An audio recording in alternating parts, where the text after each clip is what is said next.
of our lives, in the lives of your kids and the people that you know. So I'm really excited for you to hear from Andy this morning. But before then, we're going to hear a story from a family that's a part of our network of churches, the Hahn family. Their story is incredible, and I can't wait for you to check it out. Here it is.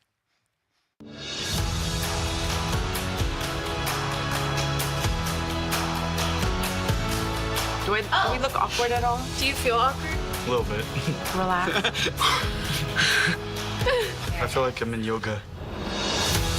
I'm Emma. I'm Andy. I'm Caroline. And I'm Tyler. I'm Maddie. We're the Hans, and we love serving. Woo! Woo! So I would love to hear where each of you guys have served and are currently serving. Wait, hold on. We need to figure this out. Married group, Inside Out.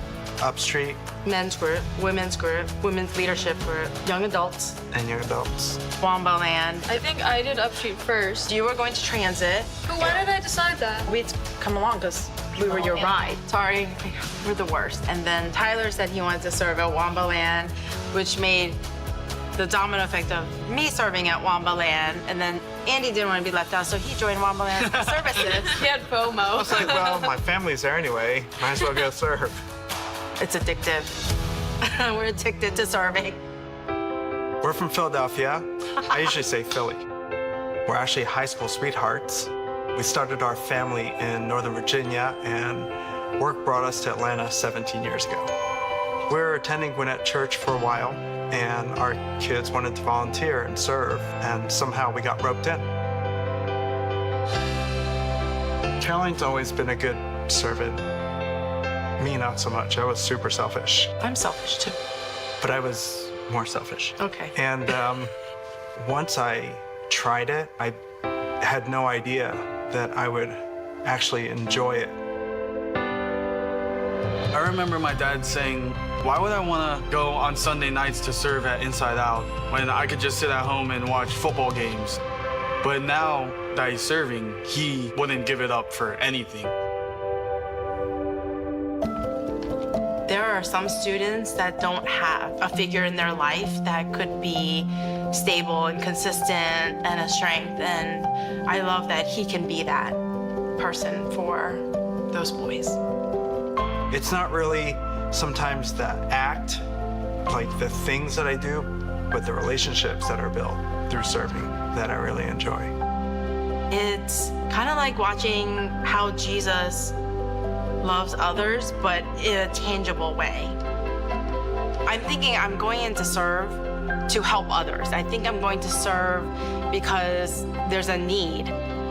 In no way could I have imagined what I would get in return. In such a big church that we thought we wouldn't get much out of. And every time we serve, it gets a little smaller and a little smaller and a little smaller. Like, people compliment us as a family, like, oh my gosh, I wish I had a family like yours. But like, that's really just because they've taught us everything and how to be so selfless and stuff. It's just like amazing that we were so fortunate to have parents like them. Serving is how our family loves like Jesus. You may think that serving is a sacrifice, but it's just paid dividends, really. And I'm better off for it. Our marriage is better off for it, and our children are better off for it. And I think our community is better off for it.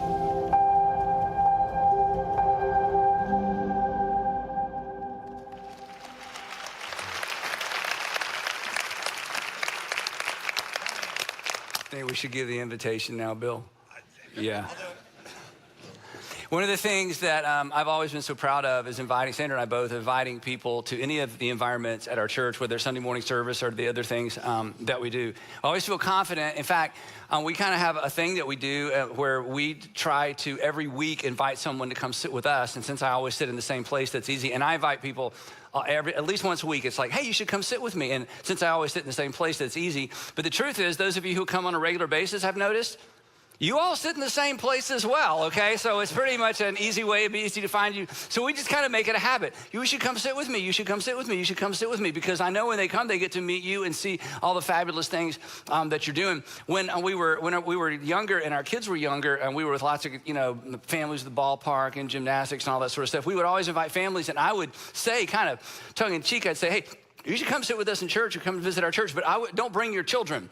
And they'd be like, oh, you don't have things for children? I'm like, no, the things for our children are so good that whether you like it or not, your kids are gonna wanna come back. So if you're just gonna check it out, don't bring your kids, because they're gonna drag you back, because our children's environments are so amazing. And what our church, and I know I've said this to you before, told you this before, we're such thoroughly satisfied customers when it comes to our children. What this church has done for our children is just almost magical. We always felt like we had a partner in our parenting with our kids, and they're married now and older, and we're just so extremely grateful. But to ensure that continues to be the case for our local church and for our local churches and our churches all over the country, right now we literally need hundreds of you from all of our churches to join one of what we call our strategic service teams. We don't call them volunteer teams, we call them strategic service teams, because we need some of you, and as we're gonna see, you need some of you to actually be involved strategically with the mission of this local church, the local church that you call your church home. Our mission is simply to inspire and to equip people to follow Jesus. And we want to inspire and equip an entire generation to follow Jesus, from preschool to children, elementary age, middle school, high school, and college.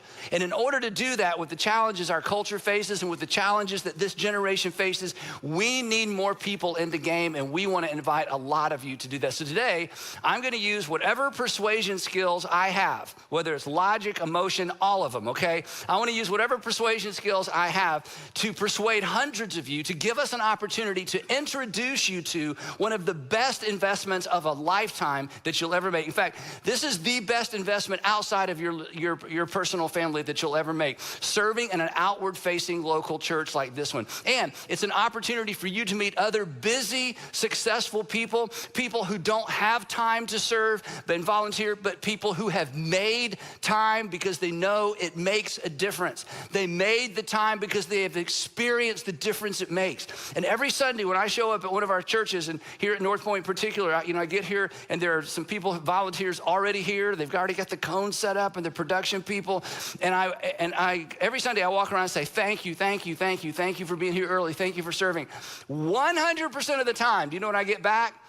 Who are you again? No. Well, 100% of the time I get back, no, Andy, thank you. Thank you. This is the best part of my week, some people say, or this is something I look forward to all week. Thank you for creating this opportunity. And we need, and you need, and our city needs, and our world needs more of you to step into some of those strategic service roles. So before I kind of turn on the persuasion, I do want to tell you a quick story. It's really an epic story that describes and explains how we got here to begin with. It's the backstory to the story of the church. And if you're new to faith, you've probably never heard this story before, and this is amazing. If you abandoned faith or you left faith, this is one of those stories that should cause you to at least, I think, reconsider. So here's what happened. After Jesus was crucified, 2.5, 3 days later, he rose from the dead, and he gathered with his disciples, his apostles, and he saw them and they saw him, and he gave them instructions what to do, and then he ascended into heaven. And then about 3.5 or 4 weeks later, they, because of Jesus' instructions, went into the streets. This is amazing. They go into the streets of Jerusalem. This is during a big festival. That's why they waited. So there are people from Galilee and Judea all crammed into Jerusalem. Then there are Jewish people from all these surrounding regions crammed into Jerusalem. And they go into the streets of Jerusalem, and they began to preach and teach that Jesus, their Nazarene rabbi, was crucified for their sins and the sins of the Jewish people and the world, and has been raised from the dead. And because they are eyewitnesses, and because this is what's amazing, because they are risking their lives in the very streets that Jesus was dragged through on his way to be crucified, and they seem to be fearless, even though they could certainly be arrested like Jesus was. Dozens of Judeans and people from Jerusalem believed this account, these eyewitness accounts of the resurrected Jesus. First dozens, then hundreds, then 1,000, then 1,500, and suddenly everywhere you go in Jerusalem, people are talking about the resurrected rabbi from Nazareth who may be the Messiah. Well, this makes the people who arrested Jesus to begin with very, very nervous, and so they send their henchmen out, and sure enough, here are the Jesus followers. We thought we'd gotten rid of this Nazarene cult. We thought we had put this to rest and put this to bed for good, but now his followers are out talking about him being raised from the dead, and they're shocked. We killed him, and now this. And so Luke, who knew all of these people, Luke knew Peter, he knew John, he knew Matthew, Luke, who knew all these people, put this narrative together and describes what happened. He tells us that then, when they heard about this preaching in the streets, the high priest, who was responsible for Jesus being crucified, same guy, and all of his associates, who were members of the party of the Sadducees, were filled with jealousy. It's like, wait a minute, we finally got rid of this cult, and now it's back, and it's bigger than ever. It has saturated and infected the entire city. So they did the only thing they knew to do. They sent their temple guard out and had the apostles arrested and put them in the public jail. Now, when you think jail, and I think jail, it's not same jail. The public jail in the first century was a hole in the ground in a building, maybe in a building. Not a very nice building, but a hole in the ground that might be covered. A hole in the ground with no drainage. A hole in the ground with no drainage that someone else had been in. Okay, get the picture, but don't think too hard about that. So this is not like jail, like open up the bars and let them in out. They're basically in holes in the ground. These are the apostles, the followers of Jesus. They put them in jail because in the hole in the ground because they're holding them overnight, because the next day they're gonna talk to them and tell them, hey, if you don't want to go the way of your leader, you got to knock this off. Well, that night, you got to read this part for yourself, God springs them out of the hole, so they get out and they escape. Now, if you had done what God called you to do, you went in the streets of Jerusalem, risk your life, get arrested, get put in a hole in the ground, and God lets you out, what do you do next? I'll tell you what I do next. I think, you know what? I think Jerusalem's heard enough. I think I'm going to move on to the next city and talk about Jesus, because it's not safe here. The next morning, the leaders find out that these same men who somehow were sprung from jail are back in the streets and at the temple, the epicenter of ancient Judaism, preaching about a resurrected Nazarene who they believe was the Messiah, the Son of God. So they have these guys rearrested, and then they are taken in before this group of men. And again, just to remind you, this is the same group that convinced Pilate to crucify Jesus, same men. And they're in front of these men, and they accuse them, and they said, look, you have already been warned once. We gave you strict orders not to teach in this name. If you want to just teach Torah and give insights, okay, but you got to quit. You got to quit elevating the name of your rabbi. Yeah, you have filled Jerusalem. I mean, this isn't in a corner, and this isn't in some small town. You have filled Jerusalem with your teaching, and are determined to make us guilty of this man's blood. Okay, so you got to knock it off. You know what we did to him? You know what we have the power to do to you?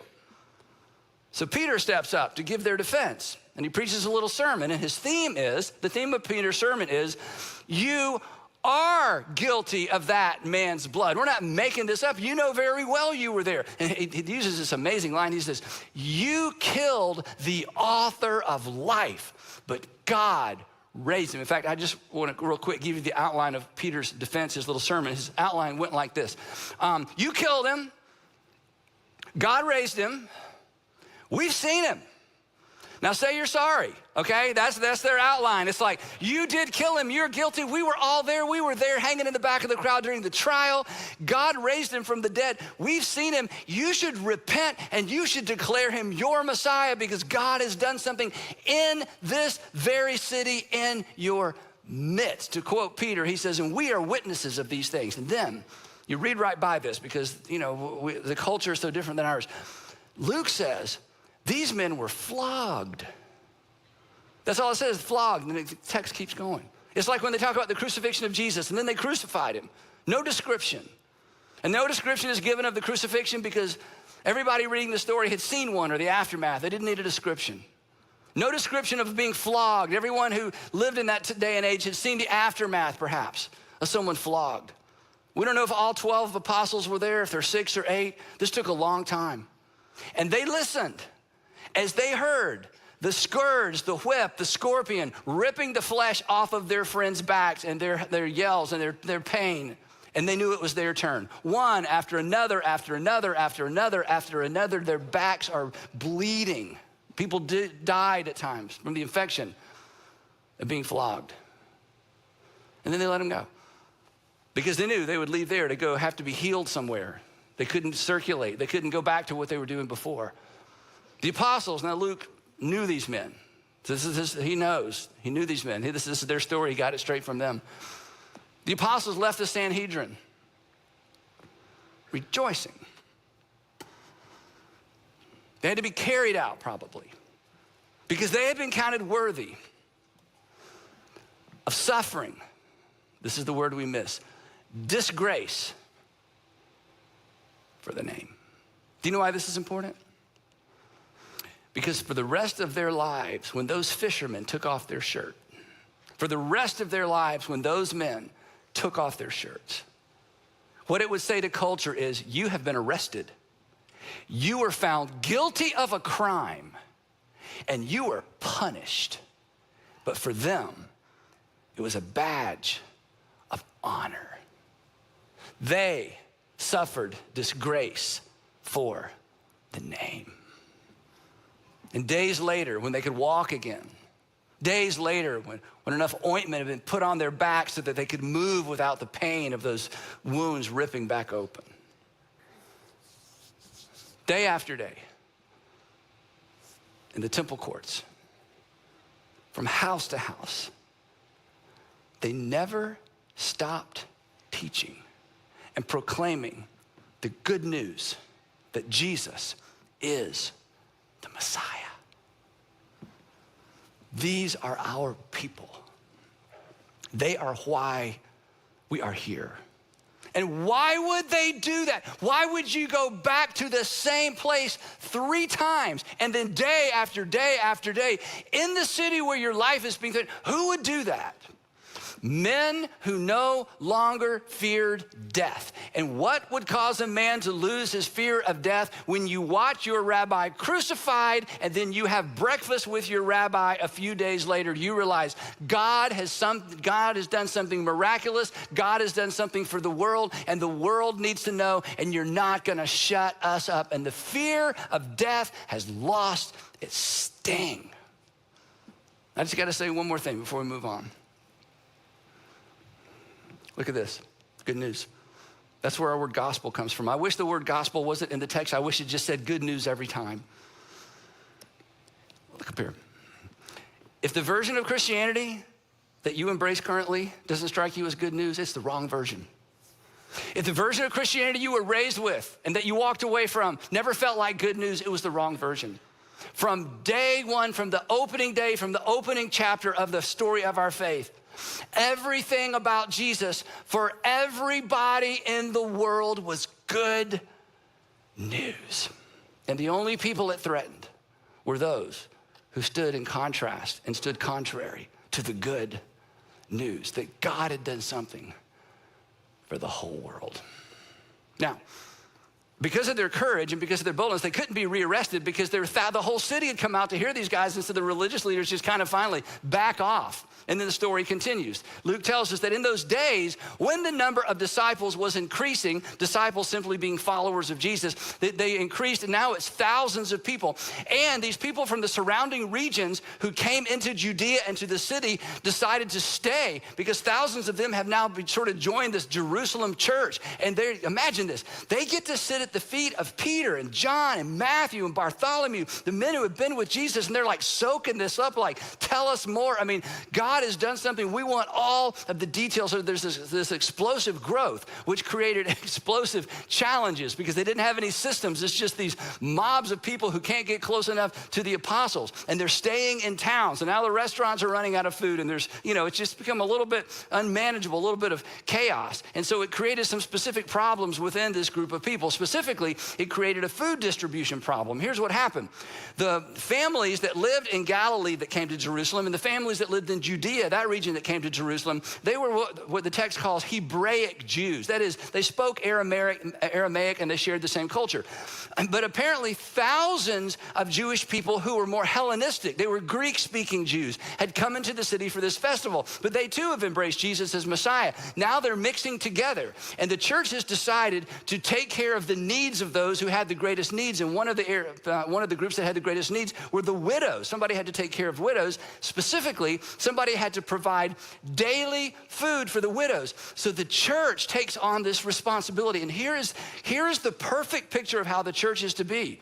They're preaching and teaching the message of Jesus, and they're caring for the people that need to be cared for. They're preaching and teaching the message, the words of Jesus, and they're making room and making space to care for those that need to be cared for. But because these out-of-towners weren't as connected, the food distribution system began to break down, and the Hellenistic, the widows from outside of Judea and Galilee, those widows weren't being fed as quickly or as efficiently. We don't know the details. And so there was a little bit of rift in the Christian community. Now, it wasn't a discrimination problem, it was a distribution problem because the growth had overwhelmed the systems because they didn't have any systems. And this is what's cool too. We discovered the apostles. These are the men who sat at the feet of Jesus. The apostles were trying to do everything. They're trying to preach and teach and serve food and make sure the food is distributed appropriately to widows. So they just can't do everything. So they did what churches do. They called a meeting. Ever been to a church meeting? They're the worst. Okay, so here's if you didn't grow up in church, you know, you don't know the words of some of the hymns, I'm sorry, but you've never been to a church meeting, that's an advantage, okay? So it kind of balances out. So here's what happens. So the 12 apostles gathered the disciples, these are the followers of Jesus, and probably just the leaders. They couldn't have gathered all the thousands of them. They gathered the disciples together and said, hey, this is the apostles speaking. It would not be right for us to neglect the ministry of the word in order to wait on tables. Now, here's what they weren't saying. They weren't saying, hey, you know, we were with Jesus. We don't do that. That's not what they were saying. Jesus made that very clear before he was arrested. He said, hey, as I've washed your feet, you wash each other's feet. If you ever think you're a big deal, you just find some feet to wash. They never forgot that lesson. So they are fine serving the widows, but they can't do everything. They said, look, we are uniquely positioned to teach what Jesus taught because we were with Jesus daily for those 3 years. So we need to find somebody else to help distribute the food. We're not too good to do it. Both are essential, but we've got, you know, there's got to be a break. So brothers and sisters, they said, choose 7 men from among you who are known to be full of the Spirit and wisdom, and we, the apostles, will turn this responsibility, that's how we know they were the ones doing it. We will turn this responsibility over to them. And then we will give our attention to prayer and the ministry of the word. And then, look up here, a miracle takes place. The proposal pleased the whole group. It's never happened since in the history of the church that an entire church agreed on anything. It was a one and done, okay? But the entire church agreed, you know what? We need to take this responsibility off of you so that you can do what you're uniquely equipped to do. And anyway, so here's what they did then. Then they chose. They were very specific because they needed something specific done. They were really selective about who they chose. First, they chose. Again, they chose because, again, there was something that needed to be done. They needed the right people to do the right thing in order to accomplish what needed to be accomplished. People who embraced the mission and were willing to do what needed to be done then. So they chose 7. This was so brilliant. They chose 7 Greek men, Hellenistic Jews, to make sure that the Hellenistic widows were taken care of. They chose their own people. So smart. One of the guys they chose became famous later. His name is Stephen. Stephen started off doing food distribution for widows. They discovered Stephen had a gift of logic and a gift for argument, and he had an uncanny ability to argue for who Jesus was, the fact that he was in fact God's Messiah, and he was able to just twist the Pharisees and the teachers of the law in circles with his logic, and he became a very powerful preacher and teacher, and ultimately he was so convincing that the religious leaders had to hire some people to lie about Stephen in order to have him arrested. He was taken outside the walls of Jerusalem and stoned to death, and he becomes the first Christian martyr. The other person they mentioned that you hear about later is Philip. Philip is a Greek Jew. He begins distributing food. They discover he has special gifts and talents as well. And Philip actually shares the message of the King Jesus, the message of the gospel, with the treasurer of Ethiopia who was visiting Jerusalem during that festival. And he explains to him what Isaiah meant and explains to him who Jesus was. And the treasurer of Ethiopia places his faith in Jesus as his king, then goes back home and spreads the news of Jesus in that part of the world and becomes an influencer of influencers. And then they choose 5 more men, these 5 Greek men, and they presented these men, the text says, presented these men to the apostles who prayed and laid hands on them. And what do you think happened? Well, logically what would happen is apparently the Hellenistic widows were served their meals on time. Surely that happened, that was the result, but Luke doesn't mention that. Luke gives us the result of this process and this decision they made. Here's what he said happened as a result of them getting a little bit more organized and distributing the responsibility. This is amazing. So, the word of God spread. The number of disciples in Jerusalem increased rapidly. And here's another miracle. And a large number of priests became obedient to the faith. There were thousands of priests in Jerusalem. It took thousands of priests to take care of the temple. And a large number, probably hundreds of priests, hundreds of the very group responsible for having Jesus crucified, come to the conclusion that Jesus is in fact the long awaited for Messiah, based on the eyewitness accounts of the apostles who said, we saw him die, we saw him after he rose from the dead, that's why we stuck around town. And this group coming to faith, large number of priests, explains some of the things that we see unfold in the book of Acts and in the history of the church going forward. And what did all that have to do with food distribution? Well, one thing leads to another. These seven men did what needed to be done in the moment, and it fueled a movement. And it's why we're here. And now it's our turn. And we don't need 7 of you. We need hundreds of you at all of our locations to step up and do what needs to be done now. And for those of you watching from home, I understand it's so convenient, and I'm so glad that we're able to broadcast it to you from home, and it's easy, and I get that. I'm not critical at all. I mean, we provide that for you. But we need some of you at home to be here. It's less convenient, but it's more strategic. It's less convenient. It's more strategic. It's less convenient, but you need to be a strategic part of what's happening in the local church. And we need you to come back. And the truth is, you need you to come back. And just to twist the knife just a little bit, okay? Perhaps it's time, I know it's kind of interesting for me to say it this way, for you to inconvenience yourself for something greater than yourself.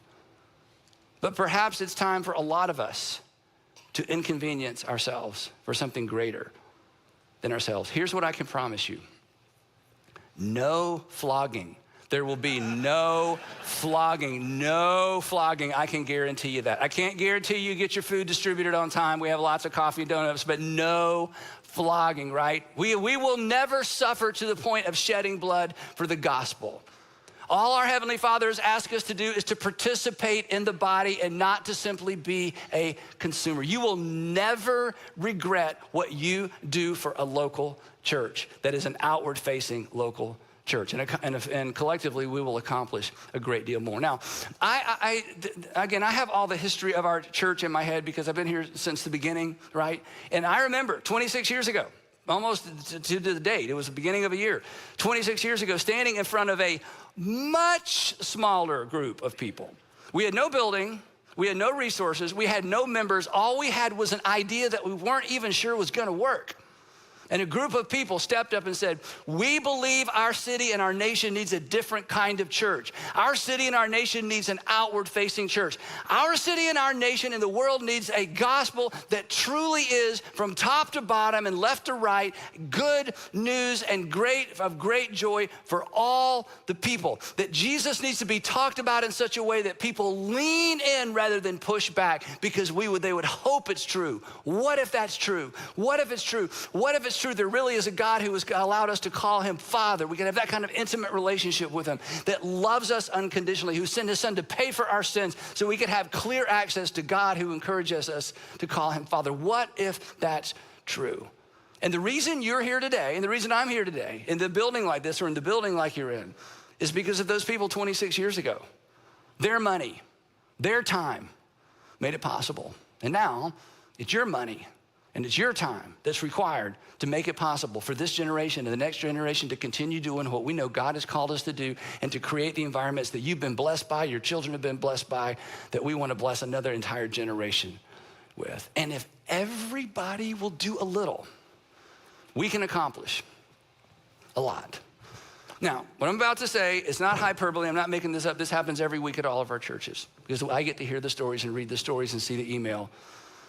Next week, at all of our churches, not even just here in Atlanta, but different campuses, a woman is going to show up for the first time at our church with some kids in tow, and she desperately wants them to enjoy themselves because she wants them to get plugged into a local church like she grew up in a local church, but she's been out for a while, and they've been out for a while.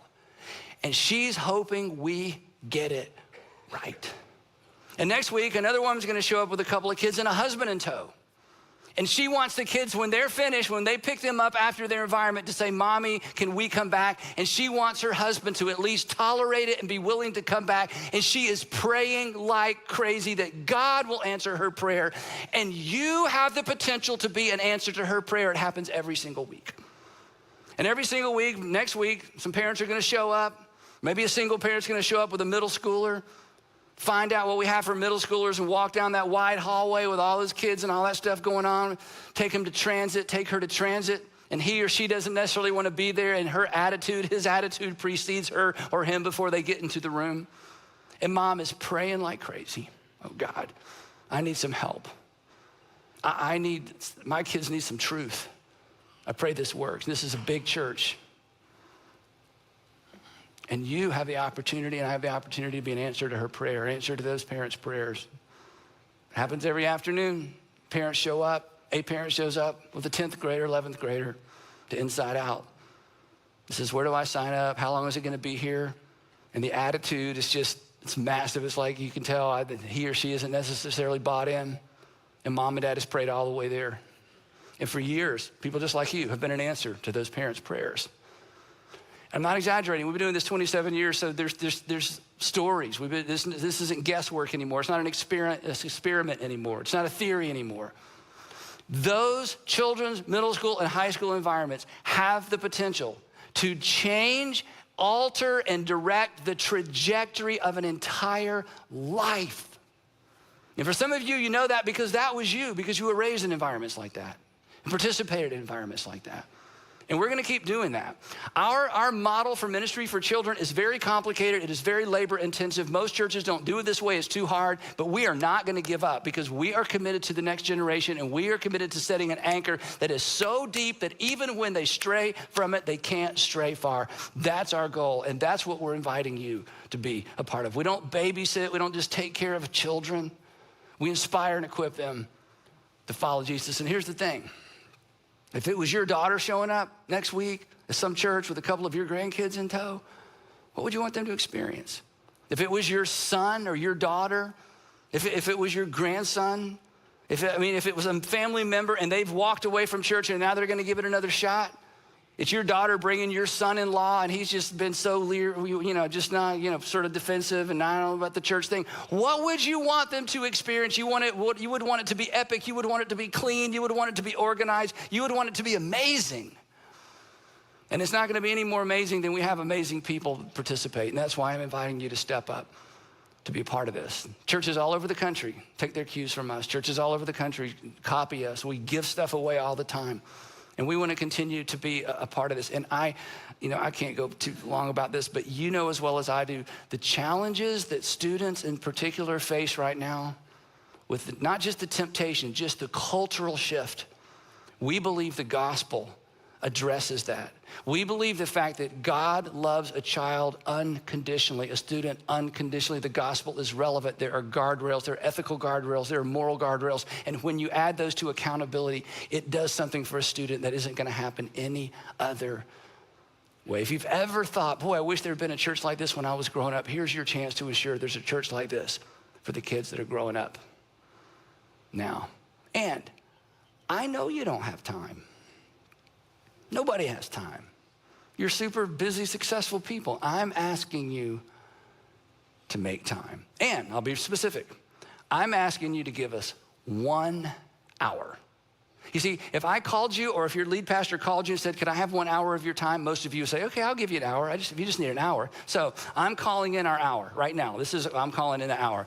We're asking you to attend a 1 hour information meeting where you can discover more about our Sunday morning environments, to discover whether or not you can be a strategic part of what we're accomplishing on Sunday morning. That's all we want, is an hour for you to show up and find out more and discover and pray about your participation and look for a way to lean in. And some of you have been around a long time. You've heard me say this before. My heart is so broken over the loss of our church, of the church's influence in our nation. And I want us to lead the way and lead other churches in reestablishing the church as the conscience of the nation. But more than that, and related to that, my heart is so broken over a generation deconstructing faith because they were handed a faith that requires deconstructing. And the reason they've been required, the reason they feel required, or there's some responsibility to deconstruct their faith, is because this is a generation leaving church because they're convinced the church left Jesus. They're fine with Jesus. They just can't find the ethic and the moral teaching and the others first teaching of Jesus in the church anymore. And we want to help change that. And you have changed that. You are the Church of Jerusalem, where we teach what Jesus teaches. We teach the ideal, and we take care of the people who can't take care of themselves. We're not either or. We are both and we will always be both and we will always be outward facing. But for us to be hitting on all cylinders, we need the whole body participating. So I'm more motivated than ever because we have more potential than ever. But it is not me, it's we, it's us. So I do have to say this before we wrap this up. To those of you who get this, to those of you who are part of the choir I'm preaching to, who get here early, who sit with children on carpet squares, who show up on 4:30 in the afternoon, who go on overnight things, who rock babies, who sing to babies, who make sure that mom and dad have an undistracted hour where we can teach them and prepare them to be better parents for the next generation. For those of you who help park cars, who do guest services, who do the things nobody sees, all the men and women in black shirts behind the stages that make all this work so perfectly, thank you. And for those of you who give on a regular basis so I don't have to get up here and beg for money, thank you. For those of you who are percentage givers, who use the app, who have a plan for how you plan to support your local church financially, thank you. None of this would happen without you. But to those of you who've grown content to consume, to show up when it's convenient, because we'll always be here for you whether you're here or not, it's time for you to engage. And for some of you, it's time for you to re-engage, to find your place in this body. So let's do this. Let's keep doing this. I mean, come on, against all odds, as we just saw from the story, against all odds, the church changed the world once. And there's still a great deal in our world that needs to be changed. And by God's grace and with your help, we're going to be a part of that change in our communities, in our nation, and honestly, in the world. So in a moment, I'm going to come up and I'm going to tell you exactly what we'd like for you to do so that you can give us that 1 hour. But before I do that, I want you to hear one final comment from Caroline. Watch this. Serving at Inside Out is personal for me. I can think back to when I was in high school and I was just dealing with a lot of stuff. I mean, a lot of really bad stuff. I thought my life didn't mean anything. I thought that I wasn't worthy, I wasn't good enough, that no one was going to love me. I was full of shame and guilt, and I thought there was no way of undoing or turning back. I serve because I want to be there for those girls because there was no one there for me. And so I show up consistently. It's not about the numbers, but I show up to let them know that they are loved, they are worthy, and their circumstances don't define them. I believe my life would have been different and less hurtful if I just had some